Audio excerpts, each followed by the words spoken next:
वंदे मातरम।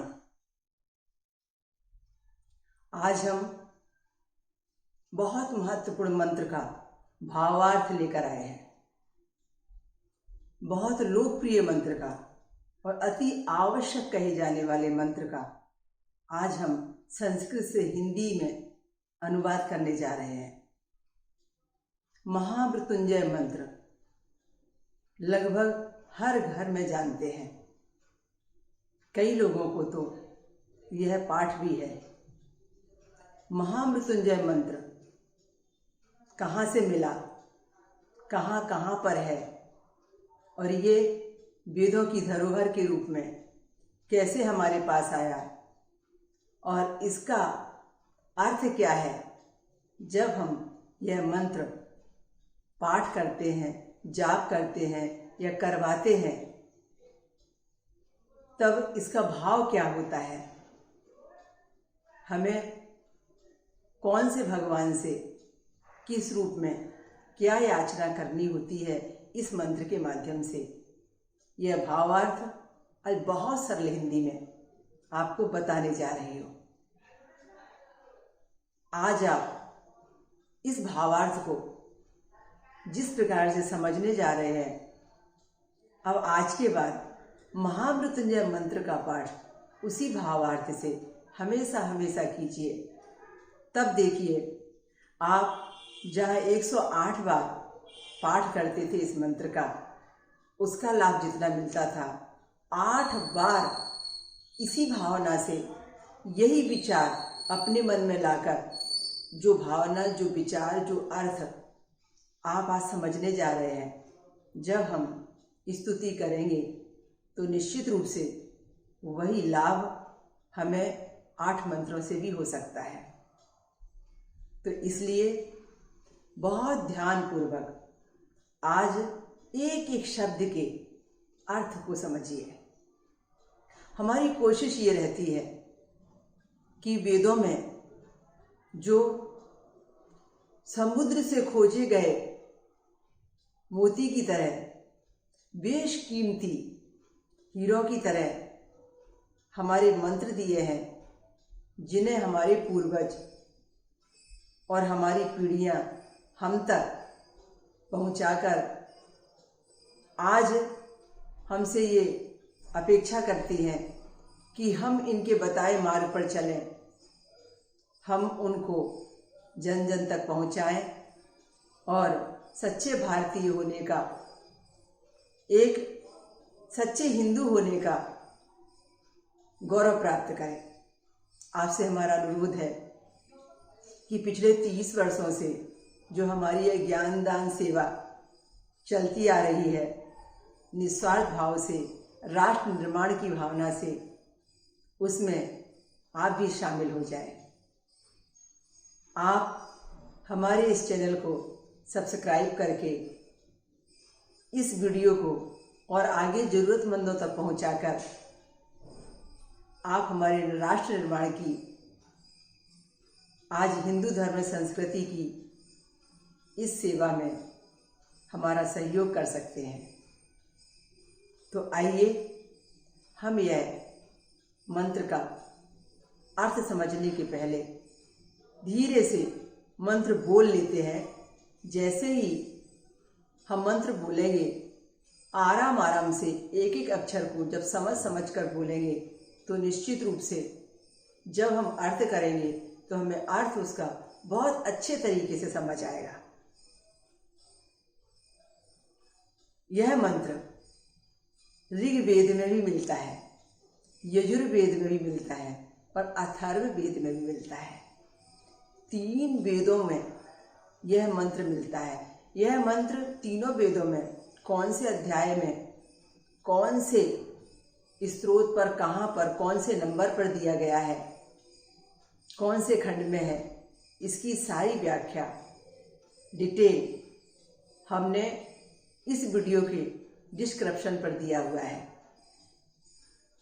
यह एक अकेला मंत्र, ऐसा मंत्र है जो गायत्री मंत्र की तरह, या मैं यूँ कहूँ कि गायत्री महामंत्र और महामृत्युंजय मंत्र दोनों वेदों के बहुत पुराने, असरकारी, चमत्कारी और लोकप्रिय मंत्र रहे हैं।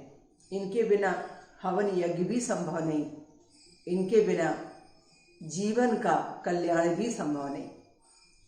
इसलिए यह परमात्मा की स्तुति के लिए, निराकार परमात्मा की स्तुति के लिए की गई वंदना है। जैसे गायत्री मंत्र में निराकार परमात्मा की वंदना है, ठीक इसी प्रकार से निराकार शिव की वंदना इसमें दी हुई है और यह मंत्र भगवान शिव को समर्पित किया गया है। तो आइए एक बार इसका पाठ करके देखें। ओम त्र्यंबकम यजामहे सुगंधिम पुष्टिवर्धनम उर्वारुकमिव बंधनान् मृत्योर्मुक्षीय मामृतात्।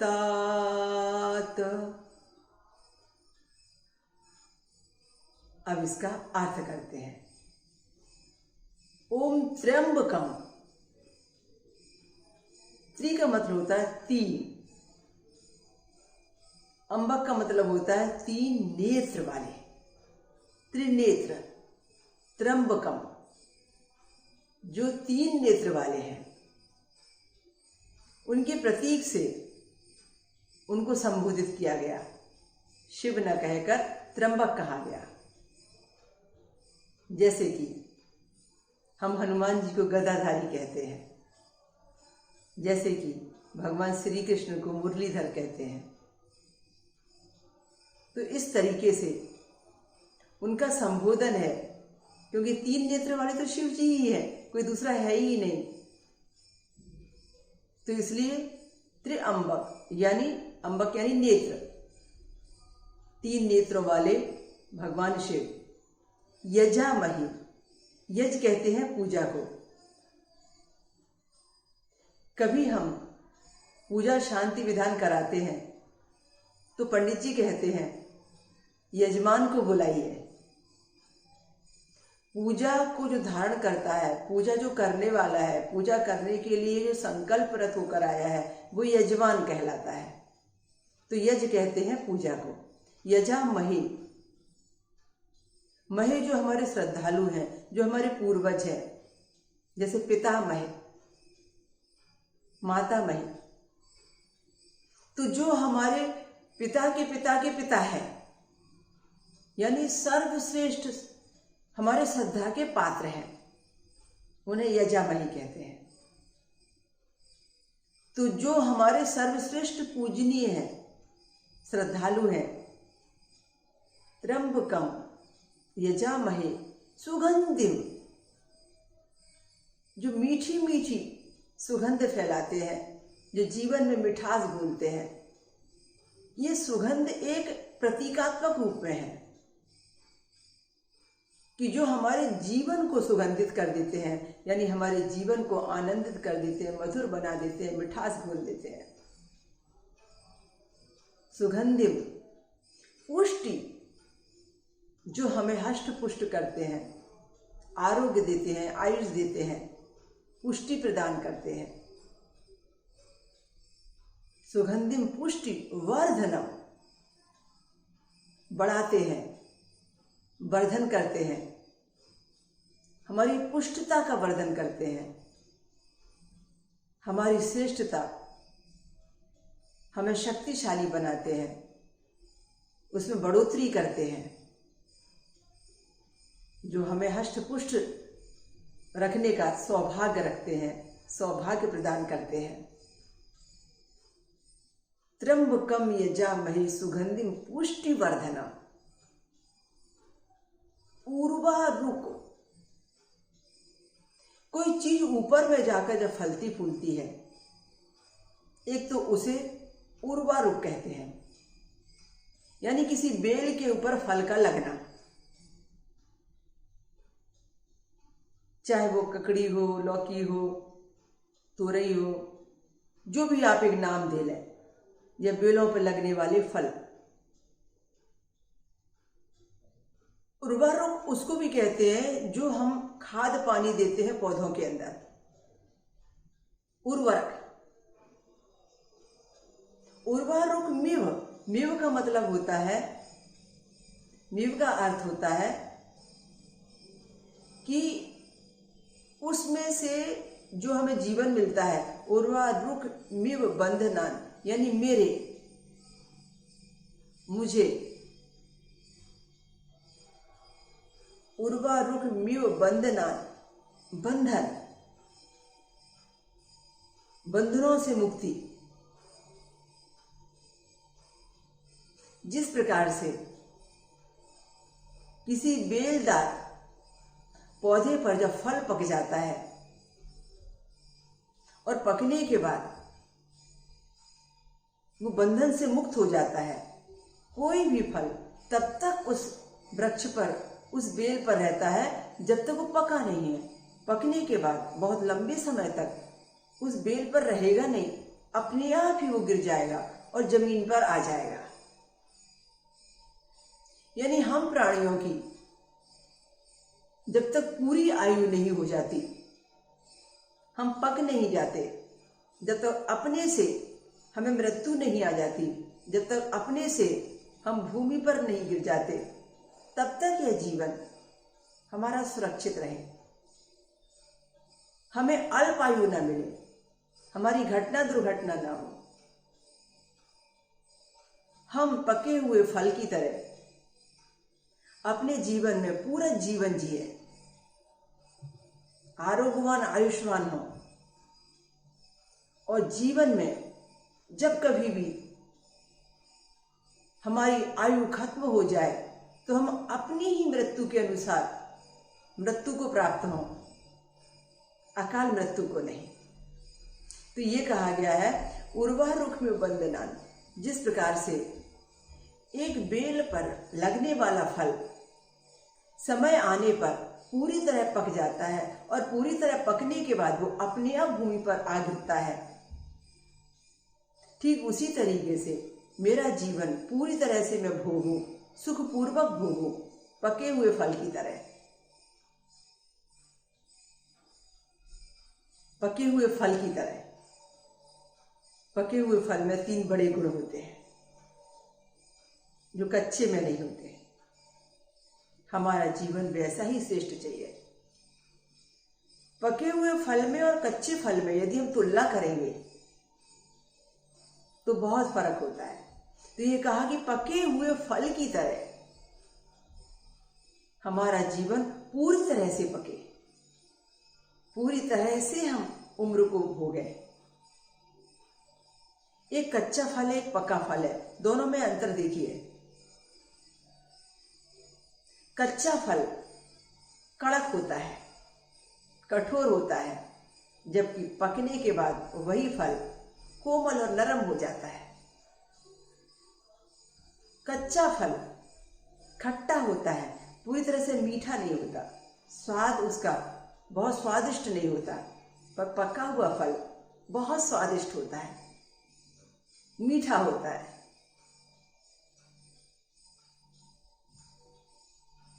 कच्चे हुए फल में खूबसूरती कम होती है, पका हुआ फल दिखने में खूबसूरत दिखता है। जब व्यक्ति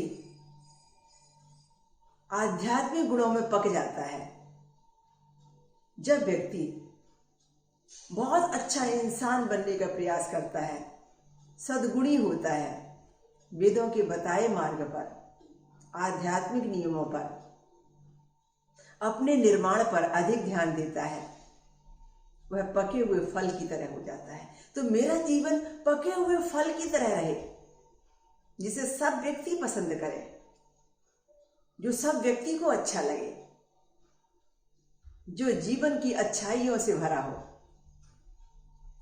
सुगंधिम पुष्टि वर्धनम उर्वारुकमिव बंधनान। मेरा जीवन जब इसी तरह से पूरी आयु को लेके पक जाए और मेरी आयु जब इस दुनिया में रहने की ना हो, तब मुझे मृत्यु के द्वारा इन बंधनों से मुक्ति मिले। अब यहां कई लोगों ने गलत अर्थ लगाए हैं। आखिरी में जो कहा गया है मृत्योर्मोक्षीय मामृता, कई लोगों ने यह गलत अर्थ लगाया है कि मुझे अमृत की ओर, अमरता की ओर, मुझे अमृत प्रदान करें, मुझे अमरता प्रदान करें। नहीं, ये मंत्र का अर्थ नहीं है। इस मृत्यु लोक में किसी को अमरता प्रदान नहीं की जा सकती। और वेद हमारे, कड़वा सच बोलने वाले वेद हमारे बहुत अंदर की बात को समझकर मंत्र को देने वाले हैं। तो ये कहा है इस वैदिक मंत्र में कि वंदनान मृत्योर्मोक्षीय, कि मुझे मृत्यु के द्वारा मोक्ष की प्राप्ति हो, मेरी मृत्यु होने पर मुझे मोक्ष की प्राप्ति हो। मैं पूरा जीवन जीने के बाद जब मरूं तो मुझे इस मृत्यु लोक के भवसागर के बंधनों से मुक्ति मिले, फिर दोबारा मेरा जन्म ना हो, मुझे मोक्ष की प्राप्ति हो। मृत्यु और मोक्ष है, मेरी मृत्यु के बाद में मुझे मोक्ष मिले। मृत्यु और मोक्ष मामृता, इस प्रकार की अमरता चाहिए मुझे। इस पृथ्वी लोक पर, इस जीवन में अमरता नहीं चाहिए। तो पूरा भावार्थ यह हुआ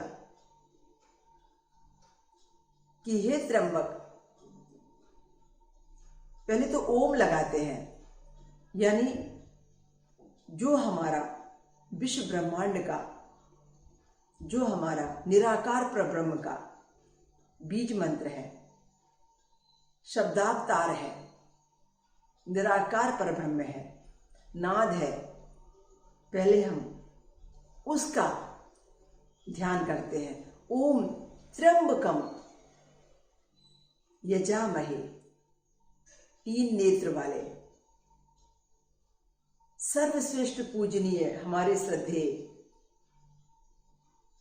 सुगंध को बिखेरने वाले, जीवन में मिठास घोलने वाले, सुगंधिम पुष्टिवर्धनम, हमें हष्ट पुष्ट रखने वाले, हमें आरोग्य प्रदान करने वाले, हमारे जीवन में सुरक्षा देने वाले, हमारे जीवन को पोषने वाले, हमारे जीवन के पालन पोषण में हष्ट पुष्टता में वृद्धि करने वाले। उर्वारुक, बेल पर चढ़े हुए पके हुए उस फल की तरह, म्यू बंधनान, मेरे बंधन भी उस समय टूटे, इस दुनिया से छूटे, मैं मुक्त हूं जब मेरा पूरा जीवन पके हुए फल की तरह मैं जी लूं, पूरी अपनी आयु को भोगने के बाद। मृत्योर्मोक्षीय, मृत्यु के बाद में मुझे मोक्ष की प्राप्ति हो। मामृता, यही मुझे वरदान चाहिए कि इस जीवन में मैं मृत्यु तुल्य कष्ट से बाहर हो जाऊं। मेरे जीवन में कोई भी ऐसा कष्ट चल रहा हो, ऐसा संकट चल रहा हो, ऐसी परेशानी है जिस संकट से मैं मृत्यु तुल्य कष्ट की फीलिंग कर रही हूं, मृत्यु तुल्य कष्ट का अनुभव मुझे हो रहा है, उस कष्ट से मुझे मुक्ति मिले, उस संकट से मुझे मुक्ति मिले, और मुझे उस संकट से मुक्त होने के बाद में एक अमरता का एहसास हो कि मैं उस कष्ट से मुक्त होकर अब अपने जीवन में सुखी जीवन जीने के लिए मैं सौभाग्य प्राप्त करूं, उस मृत्युतुल्य कष्ट पर विजय प्राप्त हो मुझे। चाहे वो कष्ट शत्रु से संबंधित हो, रोग से संबंधित हो, जीवन के किसी भी कष्ट से संबंधित हो, पर उस कष्ट पर विजय पाने के लिए, उस कष्ट को मिटाने के लिए, मृत्युतुल्य कष्ट से मुक्ति पाने के लिए और फिर से सुख में जीवन को नया सुख भोग की प्राप्ति के लिए यह मंत्र बहुत ही कारगर सिद्ध हुआ है। यदि कोई व्यक्ति मृत्युशैया पर कोई व्यक्ति ऑपरेशन की शैया पर, कोई व्यक्ति बहुत तकलीफ में है, यहाँ तक कि उसने या डॉक्टर ने किसी व्यक्ति को लेकर उम्मीदें भी कम कर दी हैं, तब यह महामृत्युंजय मंत्र मृत संजीवनी बनकर उसको उस समय के कष्ट से बाहर निकालता है। ऐसा हमारे शास्त्रों में कहा है। कोई रिश्तेदार उसके लिए स्वयं पाठ करते हैं, कोई खुद मरीज पाठ करता है, और कोई उसमें संकल्प के द्वारा उसके यहाँ पुरोहित बिठाकर पाठ किया जाता है। पर इस मंत्र का लाभ तो उसे जरूर मिलता है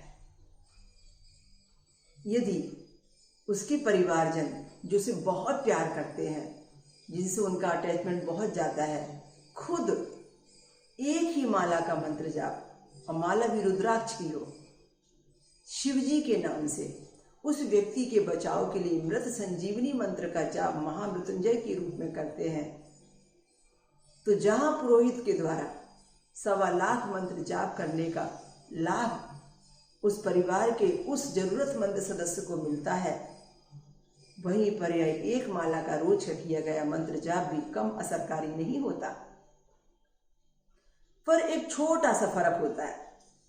हम मृत संजीवनी मंत्र को जब पाठ करते हैं तो त्र्यंबकम का जो मंत्र है उसके आगे और पीछे हमें कुछ शब्द लगाने पड़ते हैं।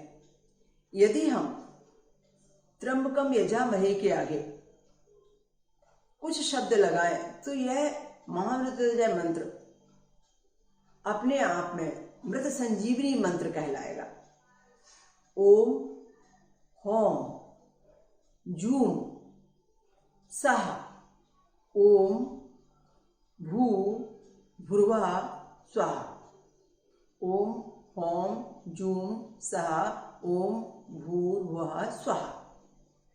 ये हमने पहले लगाया, उसके बाद पाठ किया त्र्यंबकम यजामहे सुगंधिम पुष्टिवर्धनम उर्वारुकमिव बंधनान् मृत्योर्मुक्षीय मामृतात्। उसके बाद में अब इसके पीछे जो मृत संजीवनी मंत्र रहेगा फिर कुछ जोड़ा जाएगा। ओम स्वाहा भुवा भू ओम सहा जूम होम ओ। ये लाइन जोड़ने के बाद में अब ये मृत संजीवनी मंत्र पूरा बन जाएगा। इसी मंत्र में हमने ऊपर और नीचे सिर्फ मृत संजीवनी मंत्र के बीज मंत्र शक्तियों के जोड़े और उसे बीज मंत्र से महामृत्युंजय से मृत संजीवनी मंत्र बनाया। महामृत्युंजय मंत्र हर कोई व्यक्ति किसी भी परिस्थिति में और किसी भी स्थिति में पाठ कर सकता है। इसमें बहुत बड़ा रूल फॉलो नहीं करना पड़ता और बहुत बड़ा कोई साइड इफेक्ट या दोष नहीं होता कि बिल्कुल इतनी कड़क रीति से ये पालन होना ही चाहिए। पर यदि मृत संजीवनी महामृत्युंजय का जाप करते हैं तो उसके रूल बहुत कठोर होते हैं और बहुत कठोरता के साथ में उनका पालन करना पड़ता है। जैसे साधक बनकर इसका जाप किया जाता है।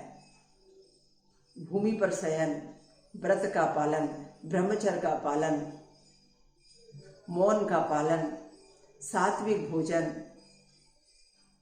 और बहुत विनम्रता के साथ और बिल्कुल नियम से एक निश्चित समय में एक निश्चित स्थान पर और निश्चित अवधि के अंदर में पूरा किया जाने वाला यह संकल्प होता है। इसलिए यह कठोर होता है, कठिन होता है। हर कोई व्यक्ति इसे पाठ नहीं कर सकते। मुझे तो जब कभी भी यह मृत संजीवनी मंत्र का जाप करना पड़ा या मैं तो महामृत्युंजय मंत्र का भी कभी भी जब अनुष्ठान करती थी तो मुझे तो एक निश्चित समय सबसे अच्छा पसंद आता था और आज भी वो मेरे लिए वही समय है जिस समय का उपयोग मैं अपने जीवन में अपनी चार्जिंग के लिए उस परमात्मा से ब्लेसिंग पाने के लिए और दुनिया को फिर ब्लेसिंग देने के लिए उपयोग में लाती हूँ, वो है श्राद्ध पक्ष, 15 दिन के पितर पक्ष, जिन्हें हम श्राद्ध और पितरों के नाम से जानते हैं। ये 15 दिन की अवधि के होते हैं, जो अनंत चतुर्दशी के दूसरे दिन से जो ये प्रारंभ होता है और नवरात्रि के एक दिन पहले की अमावस्या पर जाके खत्म होता है। शारदीय नवरात्रि के एक दिन पहले आने वाली अमावस्या पर ये श्राद्ध पक्ष पूरे हो जाते हैं। मैं हमेशा सालों से, पिछले 30 वर्षों से इन श्राद्ध पक्षों में किसी न किसी वैदिक मंत्र के जाप के द्वारा, किसी न किसी वैदिक मंत्र के अनुष्ठान के द्वारा अपने आप को चार्ज करते आई हूं, जिससे पूरे एक साल मैं उसकी अनुभूति में रहने का गौरव पाती हूं और पूरे एक साल उस मंत्र का जो पावर है मुझे सबको ब्लेसिंग देने में, सबको आशीषें देने में बड़ा काम आता है। आप भी ऐसा कर सकते हैं। यदि किसी मंत्र का अनुष्ठान करना है, महामृत्युंजय जैसे किसी मंत्र का अनुष्ठान करना है, गायत्री मंत्र जैसे किसी मंत्र का अनुष्ठान करना है, तो आपको ऐसे निश्चित समय चुनने चाहिए। नवरात्रि के 9 दिन चुन लेने चाहिए, चाहे चैत्र नवरात्रि के हो, चाहे शारदीय नवरात्रि के हो, पर निश्चित अवधि में करना चाहिए। और बाकी हमेशा की तरह तो दैनिक रूटीन में आप कुछ संख्या में इसके जाप कर सकते हैं। तो आज मैंने आपको महामृत्युंजय मंत्र का बहुत सरल भाषा में, बहुत अच्छे से मंत्र समझाने का प्रयास किया है। अब आप इस ज्ञान को और आगे तक भेजने में हमारी मदद करें। हमारे शनि आश्रम औरंगाबाद महाराष्ट्र के YouTube चैनल पर हमने तमाम प्रकार के शिक्षण, धर्म आध्यात्म से संबंधित तमाम ज्ञान की बातें वहां पर दी हुई हैं और असंख्य लोग उसका लाभ उठा रहे हैं। आप भी उसका लाभ उठाइए। इस चैनल पर भी हमने अलग अलग प्रकार से संस्कृत से हिंदी में भावार्थ दिए हैं और उन सब चीजों से लोगों को जोड़ा है जिनके बारे में लोगों को कम जानकारी